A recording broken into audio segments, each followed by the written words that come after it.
Bonjour mes chers amis, je vous souhaite un bon jeudi sous la protection de Dieu. C'est la méditation du jour qui a pour titre le respect de la vie de famille. C'est pourquoi voici ce que dit l'Éternel, le Dieu d'Israël. J'avais déclaré que ta maison et la maison de ton père marchera devant moi à perpétuité. Et maintenant, dit l'Éternel, loin de moi, car j'honorerai celui qui m'honore, mais ceux qui me méprisent seront méprisés. 1 Samuel 2, verset 30. Que la vie familiale se rapproche le plus possible de la vie céleste. C'est au foyer que l'on édifie les bases nécessaires à la prospérité de l'Église.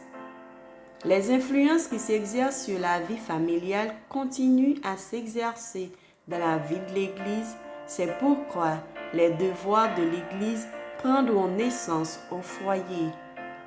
Les parents qui conduisent leur famille dans le droit chemin introduiront dans l'Église des habitudes d'ordre et de respect. Les pères et les mères qui font passer Dieu au premier plan dans leur foyer, qui enseignent à leurs enfants que la crainte du Seigneur est le commencement de la sagesse, glorifient Dieu devant les anges et devant les hommes. Le Christ n'est pas un étranger dans leur maison. Son nom est un nom familier, révéré et glorifié.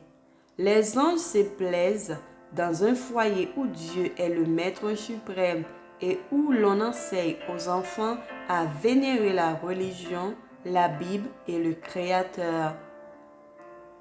De telles familles peuvent se réclamer de la promesse « J'honorerai ceux qui m'honorent ». Le privilège sacré que possèdent ceux qui sont en communion avec Dieu permet d'avoir une vision distincte de la glorieuse récompense réservée à ceux qui aiment Dieu et vénèrent ses commandements. Nous avons besoin de faire preuve de révérence dans notre vie de tous les jours. Nous nous attachons trop aux choses insignifiantes et banales de la vie quotidienne et nous finissons par ne plus voir celui qui est invisible. Nous perdons ainsi de riches bénédictions pour notre vie religieuse. La vraie révérence se révèle par l'obéissance. L'Éternel ne nous a rien ordonné de superflu et il n'y a pas d'autre façon de manifester notre respect à son égard que d'obéir à ce qu'il nous a commandé de faire. Amen. Que le Seigneur nous bénisse et qu'il nous fasse grâce. Bonne journée, bon jeudi avec Jésus. Et n'oubliez pas de partager cette méditation à quelqu'un d'autre.